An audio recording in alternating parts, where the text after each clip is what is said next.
동양일보 TV 사람 풍경입니다. 오늘은 평생 춤꾼으로 살아온 벽파 박재희 교수를 모셨습니다. 오시느라고 애쓰셨습니다. 네, 안녕하세요. 고맙습니다. 네. 예. 박 교수께서는 국가지정 무형문화재로 지정된 것이 언제든가요? 2019년이든가요? 네, 2019년 12월에 11월에 네, 인정받았습니다. 그 무형문화재 지정이라고 하는 것은 다시 말하면은 인간문화재로 이제 지정이 됐다, 뭐 이렇게 봐야 되는 것이죠. 네. 태평무죠? 네, 네. 국가무형 92호 네, 92호. 지정. 그러면 이제 태평무에서는 딴 분이 지정된 분은 없는 건가요? 태평무는 지금 우리나라에 두 유파가 있습니다. 오, 네, 예. 그 강선영류하고 그다음에 한영숙류. 저는 이제 한영숙류를 추고 있는데요. 강선영류는 1988년도에 지정이 이미 되어 있었어요. 예, 예. 그랬는데 한영숙 선생님의 그 태평무는 선생님께서 그때 이미 그 승무라든가 항무라든가 이 두 가지를 보유하고 계셨기 때문에 예, 태평무는 지정이 되어 있지 않았습니다. 예. 그러다가 이제 2019년 11월에 제가 한영숙류 태평무로 그 인정을 받게 된 것이죠. 그러면은 지금까지 춤을 하신 것이 몇 년쯤 되십니까? 한 5, 60년 되나요?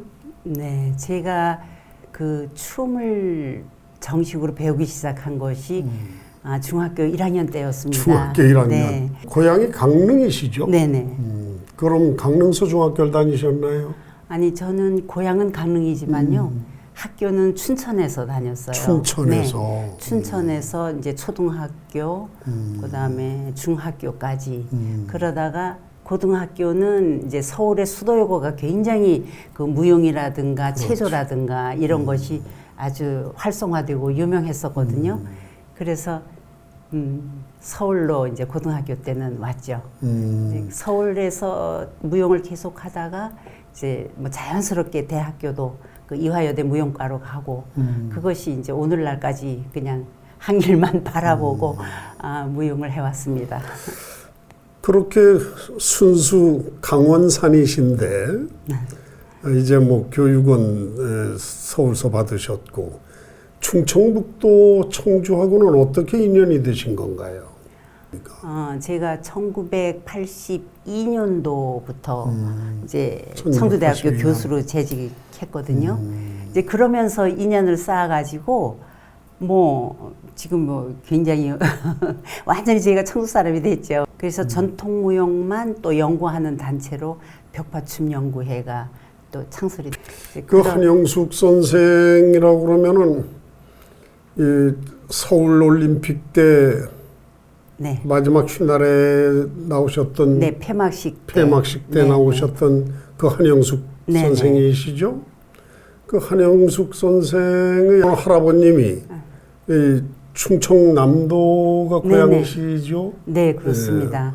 그 이제 그 할아버지께서 이제 한성준 선생이신데요. 할아버지가 네, 그 홍성 출신이시죠. 예. 충남. 이분으로 하여금 정말 우리의 전통춤이 무대화, 양식화되었다고 볼 수가 있어요. 이제 그거를 그대로 이어받으신 분이 이제 한영숙 선생님이세요. 그런데 그 아드님은 없으셨나요? 아드님은 계셨어요. 그런데 춤을 안 하셨나요? 네, 무용은 안 하셨고. 그래서 손녀한테 네.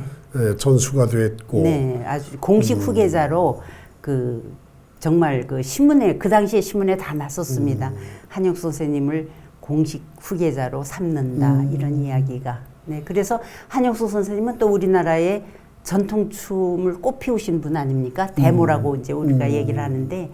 그러면은 한성준홍이 이제 한국 무용의 뿌리인데 대부인데 네. 홍성서 태어나셨고 산소도 지금 거기 있죠. 네네. 그리고 활동은 천안사 하신 걸로 나오더라고요. 이제 그 한성준 선생님이 활동하신 곳은 이 충청권이세요. 이제 나중에 물론 전국구가 되지만은 천안은 한영숙 선생님의 고향이 아니 저기 태어나신 곳입니다. 네. 거기서 그래서 한영숙 선생이 고향이 천안이고 네네. 한성준홍은 홍성이고. 네. 그래서 이분들의 춤에는 우리 충청 그러니까 충청권 이게 중부권의 그 춤의 특징, 문화예술의 특성이 그대로 녹아 있습니다. 그 태평무에도 그런 성격이 그대로 이어지고 있습니다. 그 한영숙류의 춤 맥을 이어 나온 제자 중에 우뚝한 분이 박재희 교수더라고요. 그 계보를 보니까. 또 다른 분들도 다 많이들 계시죠. 지금 그 한영숙류의 뭐 태평무라든가 승무라든가 뭐 이런 것들을 전수하고 계신가요? 저는 지금 뭐 대전, 대구 이런 지역에 굉장히 제자들이 연습실을 아주 훌륭한 연습실을 가지고 있어요. 그래서 이제 가르치는 것이 이제 제가 목적이니까 이제 청주에서 하는 것이 제 궁극적인 목표죠. 그러니까 청주에 정말 저의 전수를 할 수 있는 곳 이것이 이제 마련되는 대로 이제 다 청주로 이제 오게끔 하려고 하는 것이 이제 제가 지금 가지고 있는 계획입니다. 뭐 그 계획의 부응이라도 하듯이 청주시가 지금 무형문화재 전수 교육관 건립을 지금 추진하고 있는 것으로 알고 있어요. 그래서 아마도 내년도에 시작이 돼서 2014년쯤이면 건립되지 않는가 보고 있고 뭐 거의 예산도 세웠고 구체적인 내용도 있는 것 같은데 그럼 거기에 이제 태평무 전수관이 둥지를 틀게 되나요? 저도 이제 계획이 있다는 거는 이제 들어서 알고 있는데요. 거기는 이제 태평무만 있는 것이 아니라 복합 전수관입니다. 그렇죠. 뭐 12가지군요. 뭐 기능 쪽, 그다음에 이제 예능 쪽으로도 뭐 저 태평무 말고도 또 이제 몇 가지가 더 있기 때문에 태평무 전수관이라는 그런 명칭이 붙는지 그거는 제가 아직 잘 모르겠습니다. 태평무 전수관이라는 이름은 아닐 것인데 태평무 전수 교육장은 따로 마련이 되는 것으로 알고 있고 그런데 그 교육장이 되려면은 대략 평수로 따지면 몇 평쯤 돼야 적당한가요? 크기가? 정말 그 무용은 공간이 필요한 장르 아닙니까? 그렇겠죠. 그래서 다른 어떤 분야보다도 이제 공간을 이렇게 원하고 있는데 그 전수생들이 지금 상당히 많이들 지금 하고 있기 때문에 아주 최소한 80평 이상은 돼야 되지 80평. 않을까. 그 이야기를 정리하면 이렇게 되겠군요. 한국 무용의 뿌리라고 할 수 있는 한성준홍이 태어난 곳이 홍성이고 또 그 손녀분인 한영숙 선생이 고향이 천안이고 그 한영숙류의 춤을 전수한 박재희 교수가 청주에 연고를 갖고 있고 청주에 교육관이 생기면 전수교육관이 생기면 명실공히 한영숙류의 한국무용 태평무는 충청권에서 시작되고 충청권에서 전수되는 뭐 이런 것으로 이렇게 정리가 될 수 있겠군요. 그 아주 뭐 충청도의 공공재로서 아주 이 훌륭한 그런 문화유산이 될 것 같은 그런 예감이 듭니다. 그런데 궁금한 게 있어요. 국가 지정으로 그 무형문화재로 지정이 되면 말하자면 인간문화재인데 그 인간문화재에 대한 예우가 대략 어떤 것들이 있습니까? 예우도 있지만 사실은 정말 명예죠. 춘권으로서 그 인간문화재로 이제 인정을 받았다는 거는 너무나 영광이고 더할 수 없는 그런 기쁨이라고 그렇겠죠. 생각을 합니다. 그러니까 그 지정을 받는 사람은 국가가 보호를 하고 네. 그 사람이 받는 부분에 대해서는 또 국가가 보존할 가치를 인정을 하는 것이니까 이거 좀 쑥스러운 질문이 되겠지만 뭐 어떤 월정 뭐 무슨 어떤 돈이 지급되거나 뭐 이런 것도 있습니까? 네. 그러니까 이제 그 거기에 합당한 그 영광스러움에 합당한 또 의무도 저희들이 지게 됩니다. 네. 근데 그래서 그 이제 다음 그 후대까지 이게 이어갈 수 있게끔 후계자 또 전승사를 양성하는 것이 이제 가장 중요한 임무고 또 하나는 이제 일반인들에게도 우리 무형문화재를 이렇게 향유하고 즐길 수 있는 그런 생활 속으로 이렇게 깊이 스며들 수 있는 그런 그 방안을 강구해야 되는 것 또한 이제 보유자가 해야 할 일인데요. 이제 요런 의무를 1년에 한 번씩 그 공개 행사라고 해가지고 보여드려야 돼요. 그러니까 보유자가 정말 제대로 이 춤을 올곧게 보존하고 전승시키고 있는가를 이제 체크하는 거죠. 그러니까. 체크만 하고 돈은 안 줍니까? 그거는 이제 제가 이제 계속 말씀을 드릴 거예요. 우린 그게 궁금해서. 이제 그래서 그 공개 행사를 할 때는 보조금이 좀 나옵니다.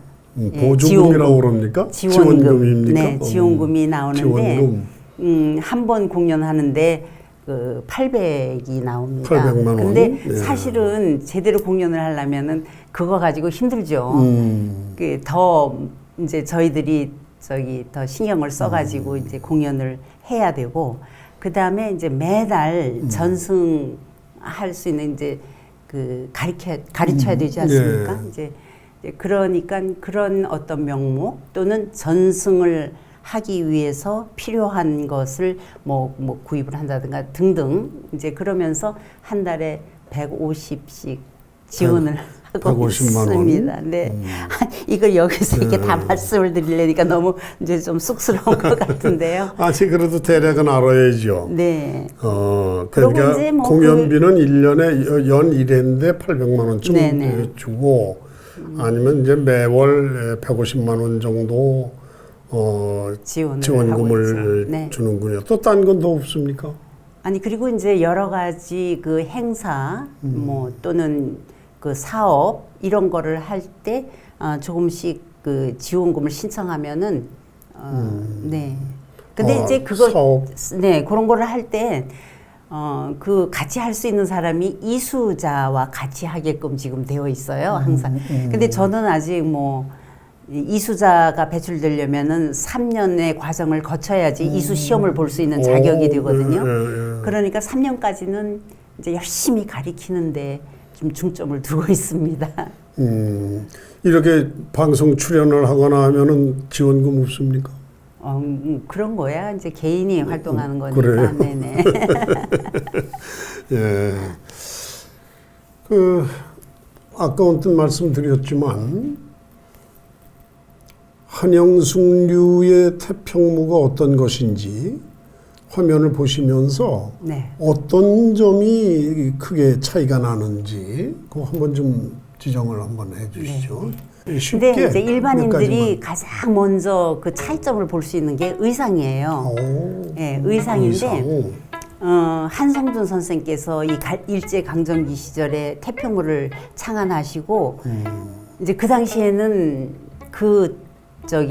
왕비의 복식을 못 입었잖아요. 그렇죠, 제대로. 그렇죠. 네. 예. 조선시대의 왕과 왕비의 복식을 제대로 못 입고 신라시대 때의 뭐 이런 관이라든가 이렇게 하셨어요. 그래서 이제 돌아가시면서 우리나라가 독립이 되면 꼭 이제 왕비나 왕의 그런 격식을 갖춰서 입어라 이렇게 말씀을 하셨거든요. 그러면 죄송한데 강선영류에서도 왕비 복장을 합니까? 왕비 복장인데 그 강선영류는 화롯을 입어요. 그러니까 여기 이렇게 늘어진 그, 거. 네, 늘어지고 머리도 그 어여머리라고 큰 머리를 하시고 그런 그 차이구나. 네, 그다음에 이제 한삼을 끼고 하시죠. 예. 이제 이렇게 해서 딱 보면 벌써 이제 저게 한영숙류다, 복장을 보면 차이가 나는군요. 차이가 나요. 예. 근데 한영숙 선생님은 사실 태평무의 특징이 발의 움직임이거든요. 이 발의 움직임을 잘 보이고 섬세한 동작을 보이기 위해서는 한삼을 낀다든가 이런 것이 굉장히 좀 그 동작에 방해가 되죠. 이제 그러니까 그런 거를 다 벗어 던진 거예요. 그러니까 왕비의 복은 왕비의 복식이지만 가장 간소하게 그렇게 입으셔서 저 왕비의 복식으로 그 치마와 당의 치마는 이제 대란 치마라고도 그러는데 금박이 2개가 달린 대란 치마라든가 금박이 한 단인 스란 치마 여기에 당의를 입고 추는 그 춤이 이제 그 한영숙류 태평무죠. 지금 나오고 있네요. 그리고 이제 머리에는 검은색 솜 쪽두리를 쓰고요. 그러니까는 강선영 선생님도 나중에는 이 화롯을 벗고 하세요. 그렇지만 이제 뭐 머리는 그대로 큰 머리를 하고 계시기 때문에 복장만 딱 보면 아 저게 어느 유파의 춤이다. 이제 알겠어요. 네, 그걸 알고 그다음에 춤 동작에서도 그 강선영 선생님은 상체의 춤을 이렇게 너울너울 추는 그런 춤 위주로 되어 있고 한영수 선생님은 태평무의 특징인 이 발의 움직임 아주 섬세하고 다양한 그 발 디딤을 굉장히 이렇게 강하게 표출하고 계시죠. 그래서 네 그리고 굉장히 그 단아하면서 묵중하게 나오는 것이 한영숙류 태평무라고 볼 수가 있고 강선영류 태평무는 굉장히 활달하고 네 흥이 넘칩니다. 아, 네. 더 활달합니까? 예, 그런 차이점이 있죠. 한영숙 선생님의 태평무는 정말 그 절제미가 아주 대단히 네. 그래서 이제 이 태평무를 보면 그 궁중무용이 그 절제미를 강조하는 그렇죠. 네. 그래서 절제미를 강조하는 궁중무용의 형식과 그다음에 흥과 신명이 넘치는 그 민속무용의 그 미적 구조가 이 태평무 한 작품 안에 다 녹아 있어요. 그래서 이 태평무는 정말 우리 민족 예술의 특성을 아주 상징적으로 나타내고 있는 그런 춤이다 이렇게 얘기를 할 수가 있는 거죠. 그리고 이제 선생님 저 발동작이 네네. 상당히 민첩하고 다양해요, 확실히. 굉장히 섬세해요. 예, 선생님께서 이렇게 말씀하시기를 예, 발동작 할 때 눈 위에서 걸어도 발자국이 남지 않게 해라. 이런 말씀을 하셨어요. 그래서 이제 그 제자들을 가리킬 때도 저는 그 말을 이렇게 해줍니다. 그러면 그 전에 막 하던 발동작하고 그 말을 듣고 너희도 발자국이 안 남게 한번 해봐라. 그러면 달라져요, 확실히 그 발 디딤이. 그래서 아주 그런 거 보면은 정말 재미있어요. 그 자기의 그 느낌, 감정 요거 하나로 그 춤의 그 흐름이 이렇게 달라질 수 있구나. 그런 거를 느끼면 아주 재미있습니다. 이렇게 태평무를 중심으로 이 한영숙류의 많은 춤사위를 익히신 그 공연을 많이 하셨어요. 그런데 그동안 그 많은 공연 중에 가장 기억에 남는 공연이라면 어떤 게 있나요? 제가 이제 1995년에 일본 그 후쿠오카 유니버시아드 그 문화 축제에 초청을 받아서 갔어요. 그때 이제 세아무용단이 갔었는데 그때 종이 무덤을 공연을 했거든요. 물론 이제 저의 뭐 전통춤, 뭐 승무라든가 이런 것도 하면서 그 종이 무덤을 했는데 그 당시에 그 일본 나라대학에 계신 여자 교수님이 오셔가지고 그걸 보시고 무대 뒤로 오셔가지고 막 눈물을 흘리시는 거예요. 너무 감동을 받았다고. 그러시면서 한국에서도 이걸 공연할 때는 꼭 연락을 달라고 그렇게 말씀을 하시더라고요. 너무 감사했죠. 그게 이제 한국에 와서 이제 다시 또 공연을 할 기회가 생겼어요.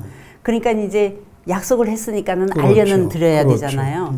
그게 그냥 알리는 걸로 저는 그냥 뭐 끝날 일이라고 생각을 했는데 정말 공연에 비행기를 타고 오신 거예요. 바로 청주로. 청주로 오셔서 그 공연을 보시고 다시 그 감동을 이렇게 말씀해 주시고 그 다음날 다시 돌아가셨어요. 일본으로.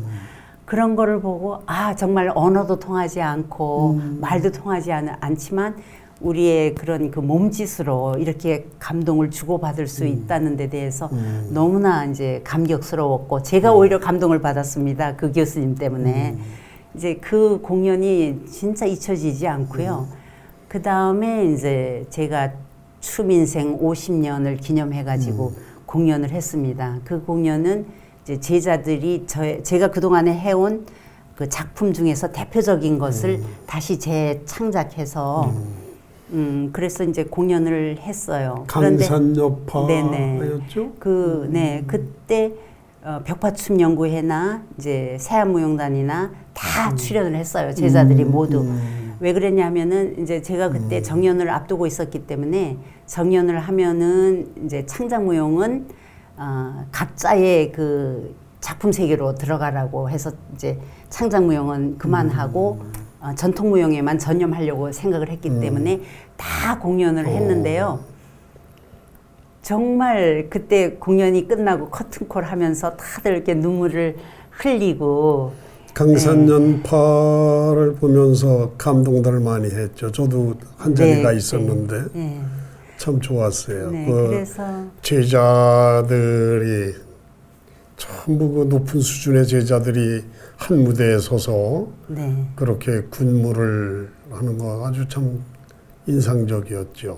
그래서 그 물론 이제 사실 공연은 하나하나 다 소중하고 다 똑같아요. 너무나 귀한 그런 그 경험이지만 그래도 꼭 꼬집으라면은 그 두 가지를 꼽고 싶습니다. 세계 각처를 많이 다니셨죠, 공연하러? 네. 대략 어디 그동안 다니셨던가요? 뭐 다 많이 다녔습니다. 그러니까 뭐 어느 나라보다도 뭐 서유럽, 그러니까 유럽 쪽, 그다음에 미주 쪽, 캐나다 뭐 미주 쪽, 호주, 제가 공연한 거나 뭐 아프리카, 동남아 하여튼 다 많이 다녔죠. 국위를 선양하신 겁니까? 이 한영숙류 춤 본때를 보이신 건가요? 저는 이제 그 당시에 공연을 다닐 때는 그 전통춤 또 창작무용 이게 같이 항상 가지고 다녔어요. 이제 그렇기 때문에 우리의 춤, 전통춤을 보여주면서 거기에서 이제 오늘날의 춤, 창작춤까지를 보여주는데 그러니까 뭐 어떤 춤을 고집하는 것이 아니라 어떤 유파를 고집하는 것이 아니라 진짜 우리의 춤의 그런 그 우수성이라든가 아름다움 이런 것을 이제 해외에 널리 소개하고자 노력했죠. 근데 가는 데마다 정말 참 감사하게도 이렇게 좋은 그런 분위기를 제가 살펴보았고 그리고 또 그런 찬사를 보내주셨고 참 의미가 깊었습니다. 그래서 갔을 때 대사님을 만난다든가 이제 그럴 때 뭐 리셉션 같은 데서도 대사님께서도 완전히 이거는 외교관이다. 그렇죠. 네. 2012년인가요? 케네디 센터에서 한미문화축전 공연하셨던 것이 그것도 상당히 인상적이지 않았나요? 네, 거기서도 그런데 거기서도 태평무를 제가 추었죠. 네, 그래서 굉장히 인상이 깊었고 그다음에 이제 핀란드 쿠오피오 댄스 페스티벌 이게 이제 42년째 우리가 이제 간 거예요. 굉장히 뭐 아주 역사도 깊고 아주 정말 정말 권위가 있는 그런 페스티벌인데 거기에 메인으로 초청이 돼서 저희가 오, 공연을 그렇습니까? 했습니다. 네. 그래서 어디 그때도 저 세안무용단이 그때는 이제 벽파춤연구회가 벽파춤연구회가 갔습니다. 네. 예. 그렇게 해서 굉장히 찬사를 받고 참 기억에 남는 행사입니다. 참 평생을 춤꾼으로 살아온다는 것이 어떻게 보면 팔자소관인 것도 같지만 웬만한 의지가 아니고는 참 힘든 거 아닙니까? 그래도 대학 강단에 섰기 때문에 이제 유지는 됐겠지만 상당히 힘들지 않았어요? 생각해보면은 굉장히 힘든 작업이거든요. 그럼요. 이 무용. 더군다나 이제 혼자 하는 거는 그래도 혼자만 이제 연습하고, 네, 그렇게 하면 되는데, 이런 뭐 큰 작품을 할 때는 다 모여서 해야 되는 거지 않습니까? 그리고 종합예술이니까 그 무용 한 가지만 하는 것이 아니라 그것을 위해서 뭐 조명이다, 무대 미술이다, 뭐 음향이다, 뭐 악사다, 그 전체가 모여서 하는, 그러니까 정말 대단히죠. 그런 분들이 다 모여서 하는 거기 때문에 사실은 굉장히 어려운 작업이죠. 근데 저는 그렇게 어렵다는 생각을 안 하고 했어요. 네. 즐겼기 때문에.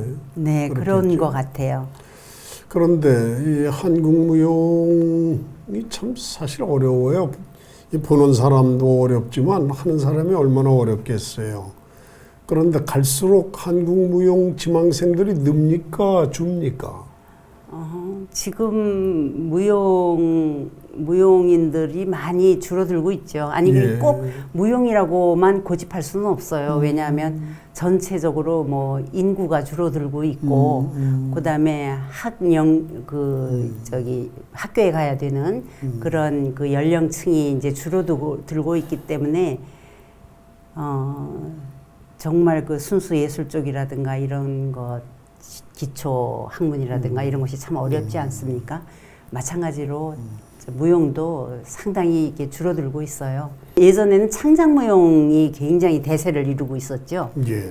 그러고 있다가 그 우리의 전통의 귀중함, 전통의 중요성 이런 것을 차차 깨닫게 된 거예요. 그러니까 이제 동아일보 예를 들면 동아일보에서 무용 콩쿠르의 역사가 굉장히 깊지 않습니까? 그렇죠. 예. 옛날에는 전통 무용, 뭐 창작 무용, 한국 무용도 이렇게 이제 나누었는데 요즘에는 전통 무용과 창작 무용을 하더라도 예선은 전통을 봐요. 네, 그 정도로 전통의 중요성이 강조되고 그다음에 이제 전통 춤을 좋아하는 인구가 점점 늘다 보니까 굉장히 활성화되는 그런 그 반가운 소식도 있는데 뭐 대체적으로 그 인구는 많이 줄어들고 있다고 봐야 될 것 같습니다. 전통 무용과 한국 무용이 다른 겁니까? 한국 무용은 다 포함이 되는 거죠.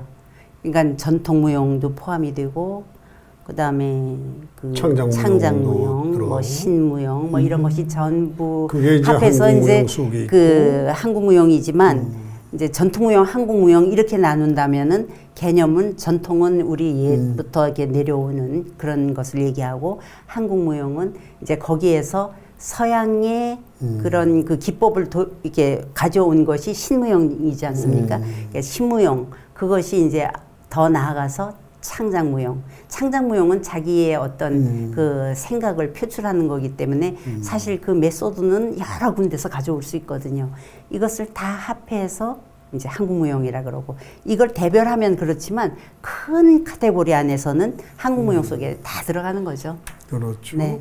그러니까 전통무용이라 하면 이제 태평무라든가 승무라든가 하는 것들이 그래도 기둥이 되겠죠. 네. 그렇습니까? 그렇죠. 예.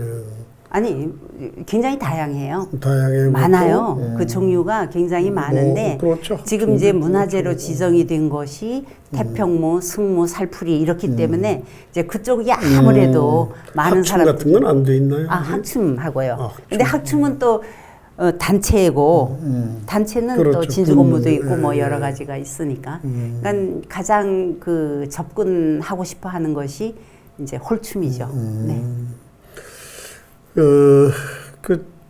그래도 우리 춤을 하는 인구가 좀 줄어든다는 것이 마음에 걸리긴 하는데 그래도 그쪽의 춤을 지망하는 사람들에게 주실 수 있는 말씀이 있다면 이런 기회에 좀 한 말씀 하시죠. 네, 저는 우리 제자들에게도 이렇게 이야기를 하고 있지만 주어진 환경에서 최선을 다하라는 이야기를 하고 싶어요. 그러니까 정말 불평이 있는 사람은 어떤 환경에 가서도 불평을 하더라고요. 그렇죠. 예, 그러니까 아무리 힘든 환경이라 하더라도 거기에서 최선을 다하고 그리고 감사한 마음을 갖는 것 이게 참 중요하다고 생각을 해요. 그리고 또 하나 이 춤을 추다 보니까 정말 서둘려서는 안 되는 것이 춤인 것 같아요. 이게 하루아침에 절대 특히 전통춤 같은 거는 절대 하루아침에 이루어질 수가 없는 것이거든요.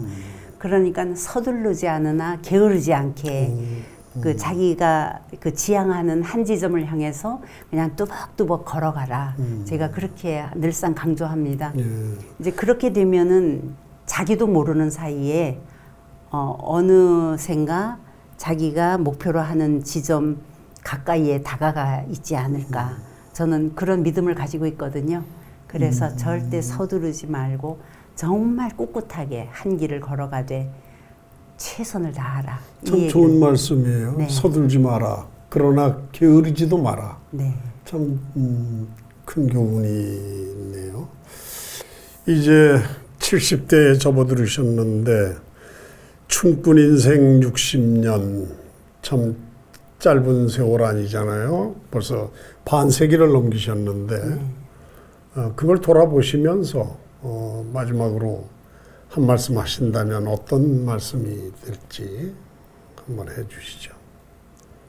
저는 진짜 춤이 좋아서 아무것도 모르면서 그냥 춤 속에 뛰어들어서 오늘날까지 한 길만을 걸어오지 않았습니까? 그러다가 이렇게 문득 이제 뒤돌아보게 되면서 내가 지금까지 이렇게 남겨놓은 것이 무엇인가 이제 이런 생각을 해보니까 사실 태평무 말고는 크게 내세울 게 없는 것 같아요. 명예교수기도 하시고 훈장도 많이 타셨고 태평무도 남기셨고 남긴 거 많으시잖아요. 네, 그런데 가장 제 가슴에 이렇게 울리는 것이 뭐냐면은 너무나 감사하다는 생각이 들어요. 그러니까 정말 제가 춤의 길을 갈 수 있게 해주신 가르침을 주신 우리 한영숙 선생님, 그다음에 제가 이제 교육자로 제대로 이렇게 깨어있게 해주신 유관순 선생님, 다 고인이 되셨지만 그분들을 만날 수 있었던 것에 너무 감사하고요. 그다음에 이제 청주대학교에 와서 30여 년간 동고동락했죠. 정말 우리 제자들 정말 좋은 제자들 만난 것에 감사하고 지금은 또 전국에서 태평무를 사랑하는 그런 제자들이 저한테 와서 함께 공부하는 것도 너무나 감사하고 그리고 30여 년간 월급을 준 청주대학도 참 고마운 곳이죠. 청주대학교에 왔으니까 제자들을 만날 수가 있었죠. 그럼요. 네.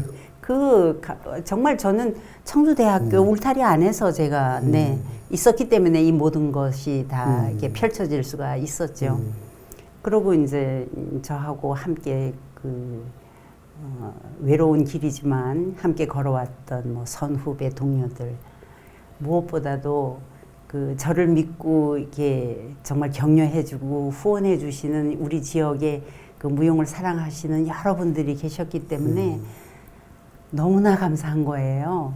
사실 그분들한테 제가 해드릴 수 있는 게 무엇일까 아무리 생각해도 생각나는 거는 없고 다만 태평무를 중심으로 해서 우리 청주 지역이 중부권 문화예술의 어떤 메카의 중심이 될 수 있도록 미약하지만 앞으로 저도 좀 하나의 디딤돌을 놓을 수 있는 그런 방향으로 노력해 보려고 합니다. 앞으로 계속 많은 관심 가지고 지켜봐 주시기 바랍니다. 70여 년 살아오신 것, 60년 춤꾼 인생 돌아보니 다 감사했다는 말씀 와서 닿습니다. 앞으로 더욱 좋은 춤으로 또 좋은 제자 배출로 우리들 기대를 충족시켜 주시길 바라면서 오늘 말씀 마치겠습니다. 고맙습니다. 감사합니다. 예.